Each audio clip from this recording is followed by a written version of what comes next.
પાટણ ભાજપ નગરપાલિકા વિસ્તારમાં આવેલ રેલવે ગરનાળા જાહેર રોડ પર ખૂબ મોટા ખાડા પડવાના કારણે પાટણની જનતાને મુશ્કેલીઓનો સામનો કરવો પડે છે. ખૂબ મોટા ખાડા હોવાને કારણે પાટણ શહેરીજનોના સાધનોને ખૂબ મોટું નુકસાન થાય છે, જેના કારણે શહેરીજનોના આર્થિક નુકસાન વેઠવાનો વારો આવ્યો છે. તેમજ અહીં ખૂબ મોટા ખાડા હોવાથી શરીરને કમર તેમજ કરોડરજ્જુના ભાગે દુખાવાનો સામનો કરવો પડે છે. અહીં વારંવાર પાણી ભરાવાની સમસ્યાને કારણે લોકોને ગંદકીનો પણ સામનો કરવો પડે છે. આ મસ્ત મોટા ખાડા પડવાને ઘણો સમય વીતી જવા છતાં પાટણ ભાજપ શાસિત નગરપાલિકા દ્વારા ખાડાઓનું સમારકામ કરવામાં આવતું નથી. પાટણમાં અનેક જગ્યાએ 1-2 વર્ષમાં બનેલા રોડ રસ્તા પર ખાડા પડવાના કારણે રોડની બિસ્માર હાલત થઈ ગઈ છે. ખૂબ મોટા પ્રમાણમાં રોડ રસ્તામાં ભ્રષ્ટાચાર થતો હોય આ રોડ રસ્તા 1-2 વર્ષમાં તૂટી જાય છે. પાટણનો મુખ્ય પ્રવેશદ્વાર છે. આ જાહેર રસ્તા પર SP કચેરી, કોર્ટ, સંકુલ, દવાખાનું આવેલા હોય છે. ખૂબ મોટી સંખ્યામાં પાટણ શહેરીજનો રહે છે. પાટણ નગરપાલિકા દ્વારા સિમેન્ટ કોન્ક્રીટથી મોટા ખાડા પૂરવામાં આવે એવી પાટણ શહેર કોંગ્રેસ સમિતિ વતી અમારી માંગણી છે. આજે પાટણ શહેર કોંગ્રેસ સમિતિ દ્વારા ખાડાઓની અંદર ભાજપના ઊંધા ધ્વજ ફરકાવી વિરોધ કરવામાં આવેલ છે. Rajubhai D Patel, Patan news 24. ભાજપ તારો ભ્રષ્ટાચાર, ભાજપ તારો ભ્રષ્ટાચાર, ભાજપ તારો ભ્રષ્ટાચાર, ભાજપનું રાજ, ભાજપનું રાજ, ભાજપનું રાજ, ભાજપનું રાજ, હારે ભાજપ, હારે ભાજપ, હારે ભાજપ, ભાજપનું રાજ, ભાજપનું રાજ, ભાજપ તારો ભ્રષ્ટાચાર, ભાજપ તારો ભ્રષ્ટાચાર. ભાજપના રાજમાં છેલ્લા 30 વર્ષથી ભાજપનું રાજ નગરપાલિકામાં ચાલે છે અને આ ભાજપના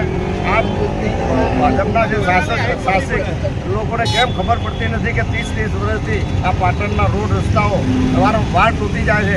મારે નવા કરવાના અને નવા કરવા છતાંય પણ તૂટી જાય છે કે આ લોકોને કેમ સમજ પડતી નથી કે ભ્રષ્ટાચાર જ કરવાનો અને ભ્રષ્ટાચાર તો આ લોકોને એટલો વધી ગયો છે કે આમ પબ્લિકને પણ ખબર પડી ગઈ છે. ચારે બાજુ મોટા ભ્રષ્ટાચાર થઈ રહ્યા છે અને રોડ રસ્તા લોકોને જેમ ચોમાસું આવે કેમ ખબર ભાઈ જ્યાં પાણી ભરાતું હોય ત્યાં પણ સર્વે કરો, આ લોકોને કેમ કરતા નથી અને જ્યાં વધારે પાણી ભરાતું હોય ડામરનો ડૂબતો તે આરસીસી કરવા જોઈએ અને પ્રજાને આ બધી સવલતો આપવી જોઈએ અને વેરા પણ વધારી નાખ્યા છે. તો વેરા વધારવો છો તો એ પ્રમાણે પબ્લિકને સેવા તો આપવી.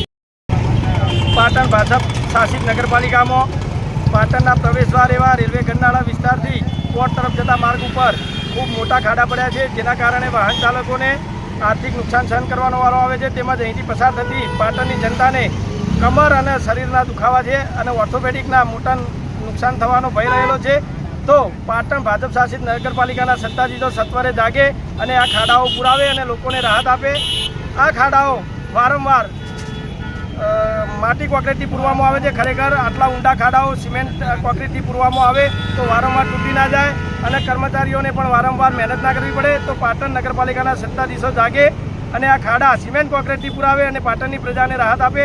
અહીંયા કોર્ટ, અહીંયા હોસ્પિટલો તેમજ પાટણનો પ્રવેશદ્વાર હોય ખૂબ મોટા ખાડા પડ્યા છે, તેને સત્વરે સમારકામ કરાવે. અહીં ટ્રાફિકની સમસ્યા પણ ખાડાઓના કારણે વારંવાર રોજ થાય છે. તો આ ટ્રાફિક સમસ્યા માટે પણ પોલીસ પોઈન્ટ રેલવે ગરનાળા પાસે મૂકવામાં આવે તેવી પાટણ શહેર કોંગ્રેસ વતી અમારી માગણી છે. હું કામ પબ્લિક બોલું છું. પાટણથી મારે કાયમ આ રૂટ ઉપર નીકળવાનું હોય છે.